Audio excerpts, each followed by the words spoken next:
వెంకటేష్ గారు దీని మీద ఏమైనా సంక్షిప్తంగా మీ అభిప్రాయం చెప్తారా?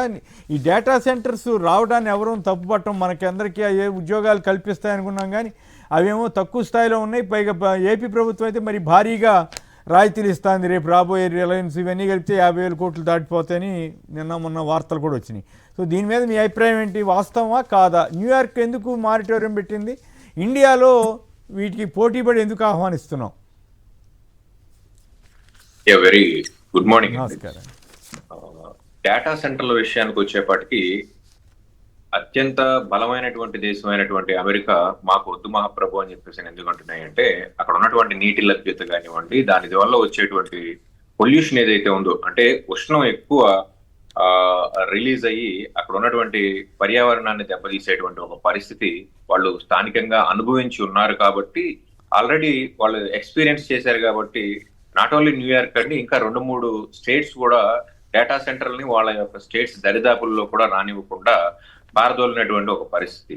అయితే ప్రత్యామ్నాయంగా ఈ కార్పొరేట్ కంపెనీలు అప్కమింగ్ కంట్రీస్ అయినటువంటి మన భారతదేశం లాంటి కంట్రీస్ ని ఎంచుకుని, ముఖ్యంగా ఈ డేటా సెంటర్స్ ని ఎవరైతే అభివృద్ధి, ఇదే డేటా సెంటరే అభివృద్ధి అని చెప్పి చూపించదలుచుకున్నారో వీళ్ళకి తీసుకొచ్చి గుదిబండల్లాగా తగిలించేటువంటి ఒక పరిస్థితి. ముఖ్యంగా వైజాగ్ విషయానికి వస్తే భారతదేశంలో ఎక్కడా లేనంత విధంగా మనం సబ్సిడీలు ఇచ్చి మరి ఇటువంటి ఒక డేటా సెంటర్ ని తెచ్చుకోవడం అనేది విచారకరం.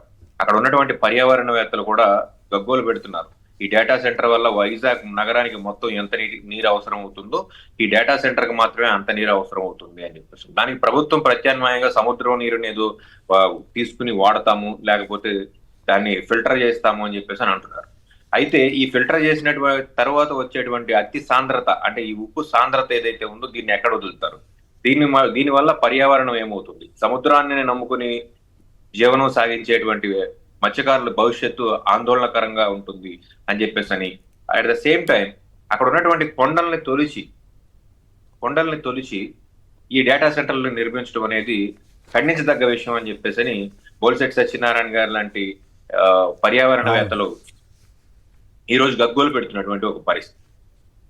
అవును, నాకు అర్థం కాని పరిస్థితి విషయం ఏంటంటే, గూగుల్ విశాఖపట్నంలో సముద్రం పక్కనే ఆ సమస్య ఉన్నప్పుడు హైదరాబాద్ లాంటి దాంట్లో 60,000 కోట్ల పెట్టుబడులతోటి ఈ అమెజాన్ డేటా సెంటర్ వస్తే మరి ఇక్కడేం ఇబ్బంది రాదంటారా?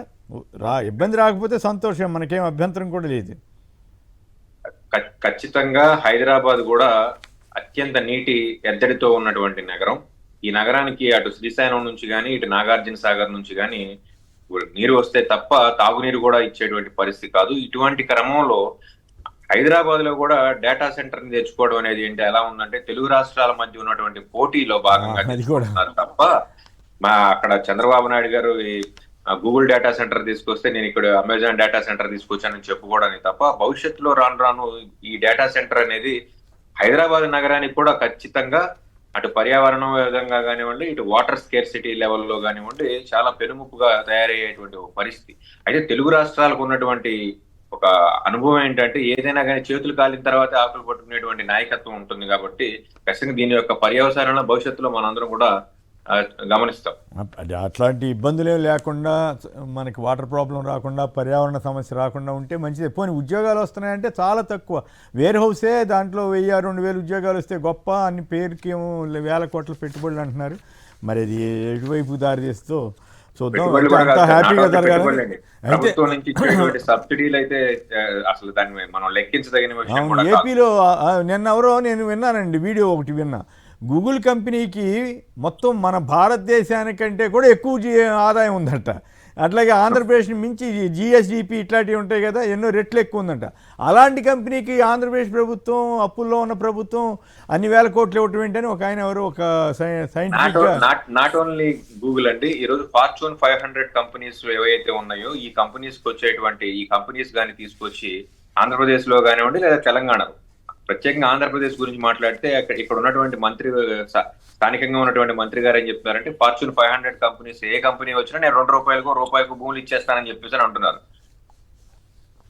ఈ కంపెనీలన్నీ కూడా ఆంధ్రప్రదేశ్ ఇన్కమ్ కన్నా ఎక్కువ ఉన్నటువంటి కంపెనీస్. వీళ్ళు కావాలనుకుంటే నిజంగా ఆంధ్రప్రదేశ్ మీద ప్రేమతో ఇక్కడ కంపెనీలు పెట్టాలనుకుంటే రెట్టింపు రేట్ ఇచ్చి కొనుక్కోగలిగే సామర్థ్యం ఉన్నటువంటి కంపెనీ. కంపెనీలు కరెక్ట్. రైట్. మరి ఏం చేద్దాం, అంతా మంచి జరగాలని ఆశిద్దాం, కానీ ఇట్లాంటి సమస్యలను పరిష్కరించుకుని ముందుకెళ్తే ఎవరు అభ్యంతరం పెట్టరు.